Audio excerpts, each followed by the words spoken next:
Hello everyone and welcome to this week's Bleach arc review. Today I'm going to be talking about the Lost Agent arc, also known as the Fullbringer arc. Now, this arc is probably the most controversial of all the ones in Bleach. It's regarded by many people as being the worst part of Bleach, and by other people as being among its best.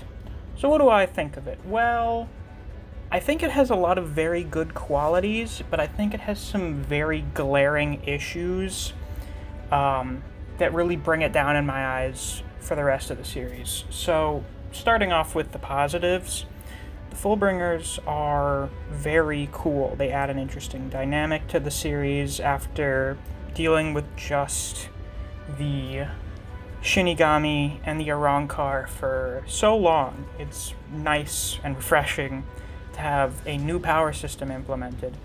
And that comes along with a new sort of tone for the arc, now that the power scaling is much lower than it was by the end of the Arrancar arc. At least for most of it, I guess. That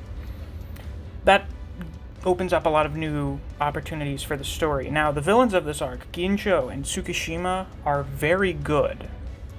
Ginjo is very compelling, and he has a great design, and I just sort of vibe with him in general. I think he's great.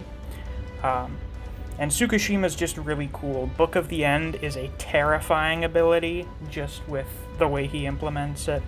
I'd say that scene towards the end of the second act of the arc, where everyone thinks that Tsukishima is like this old friend that rescued Rukia and defeated Aizen. I thought that was fantastic. It's probably one of my favorite little sequences in the entire series. Another great thing was that Ichigo got to shine more as a character in this arc. A big issue that I had with the Arrancar arc is that Ichigo felt very lifeless most of the time. And that he just sort of felt like this very bland character that wanted to protect his friends and stuff. And he still wants to do those things, but it's done in a much more interesting way in this arc, with how Ichigo copes with that without having his powers and the lengths he'll go to get him back for that exact purpose. I think that's one of the major strengths of the arc. And the last great thing is that Ichigo's friends, the human side characters, are actually relevant in this arc. I know, isn't that crazy? But yeah, they actually do stuff this time around, and with Tsukishima's ability, that's just played in a great way. It's fantastic, really. And unfortunately, this is the last time most of them have any real significance in the plot. Now, here's where we get into the negatives, and this is the stuff that really brings it down for me, is that when the Shinigami show up in what I would consider the third act of the arc, it just derails the whole fucking thing. You have this interesting thing going on with just Ichigo dealing with Tsukishima taking over all of his friends' minds and him being betrayed by the Fullbringers.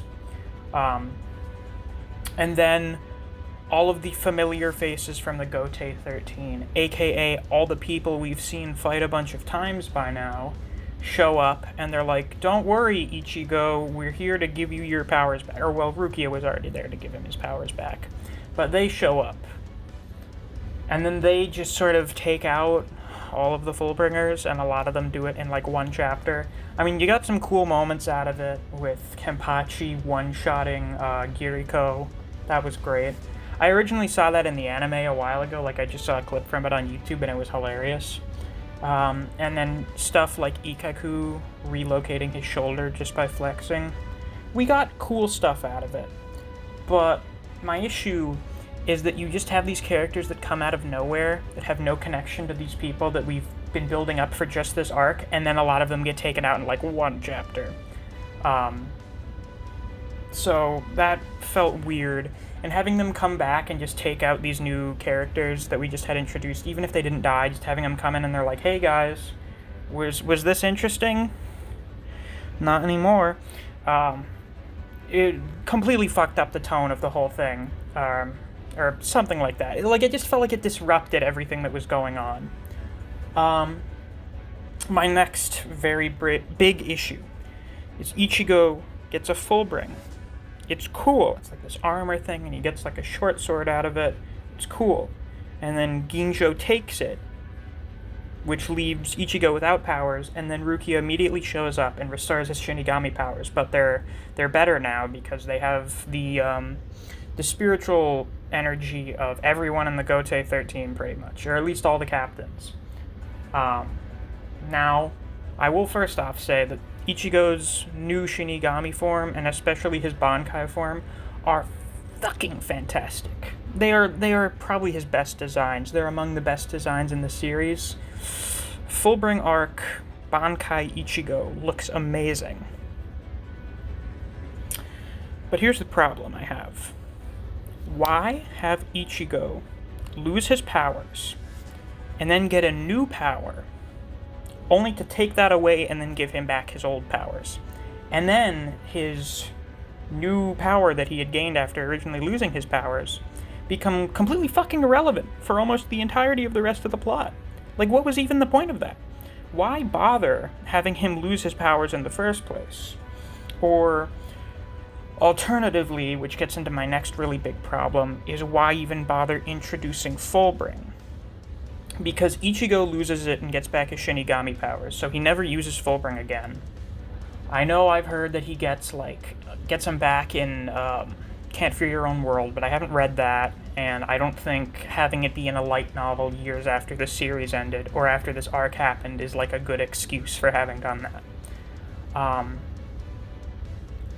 He loses them, and then all of the characters that also have these powers become completely irrelevant until the very end of the story. Why the fuck even bother introducing the Fullbringers? It feels completely pointless by the time you get to the end of the arc and start Thousand Year Blood War. It's like, what was even the point of having done this whole arc if you're just going to basically get rid of all the Fullbringers? It just doesn't make sense. I mean, with the Arrancar arc, even after you got rid of the Espada, we were aware that the Hollows were still a thing. But with the Fullbringers, you had like half of them die. And then a couple of the other ones just kind of screwed off and are going to go do their own not Fullbringer related thing, and some of them even lost their powers anyway. It just feels like, why even bother adding them? Now, forgive me for doing this if you think maybe I'm stepping out of line here, but I have my own idea for how Kubo could have done this in a way that didn't even require Fullbringer, and that's by having all of them, everyone in execution, being a deputy Soul Reaper. Having them be an agent Shinigami, like Ginjo. Because then you don't have to introduce this power system, even though it's cool, that you will never use again until the very end of the story with just one character. And instead you could have this thing with the substitute Soul Reapers beyond just Ginjo, and you could have these multiple characters, because the idea was that Ginjo felt betrayed by the way the substitute badge worked and how it was supposed to track and limit their power, and you could use it to show how Soul Society screwed these people over in various different ways, and you can still have like crazy powers for Zanpakutos. Even like a Bankai could do a dimension thing or something like that, and Ginjo's Fullbringer was basically just a sword. Like, it just feels totally pointless. You could have just had them all be lost agents of the Shinigami, and just make the arc around that, and then have Ichigo regain his powers, and he fights Ginjo, and then you have the thing with the first substitute Shinigami versus the last, which was still a good dynamic. And I forgot to mention this in the positive parts, but I think Ginjo's death was fantastic. Like, the way it's just like a page of him slowly falling down and dying. I thought that was really good.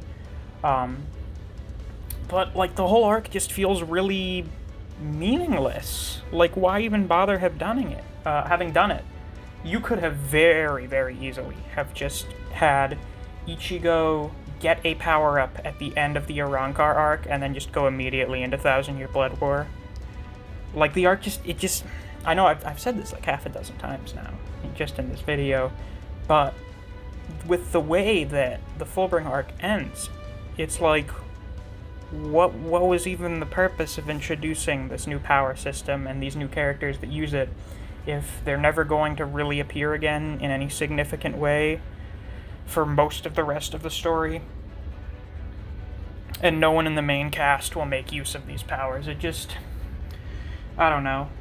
I thought the arc, for the most part, was good, but with the way it ends off and relates to the rest of the series, just kind of ruins it for me, I guess. So that's my spicy hot take on the Lost Agent arc. If you enjoyed this video, please like and subscribe. I'm doing Bleach arc reviews every week until I finish the series. Next week, I am starting the final arc of Bleach, the 1,000-Year Blood War. I'm going to divide it into 3 pieces based on what I consider to be the acts of the final arc. So next week, I'm going to be talking about essentially the very beginning of the arc up until right around when the Zero Division arrives. The week after that, I'm going to be talking about the battle in the Serete with the invasion of the Vandenreich? And then the week after that, I will be discussing the final act of the arc with all of the battles happening up in the Soul Palace. So if you've enjoyed these videos so far, look forward to that, I guess. If you enjoy discussing Bleach with other people, or you enjoy the content I do on this channel, please check out my Discord server. I'll have a link in the description. I recently got a second copyright strike on this channel, so I would advise doing that in case my channel gets deleted. You can keep up with me and anything I do in case that happens. If you enjoy other series such as Record of Ragnarok, Jujutsu Kaisen, Chainsaw Man, and Kengan Omega, I do videos on those series as well, so if you're interested, check out my channel. Thanks for watching, and I'll see you around.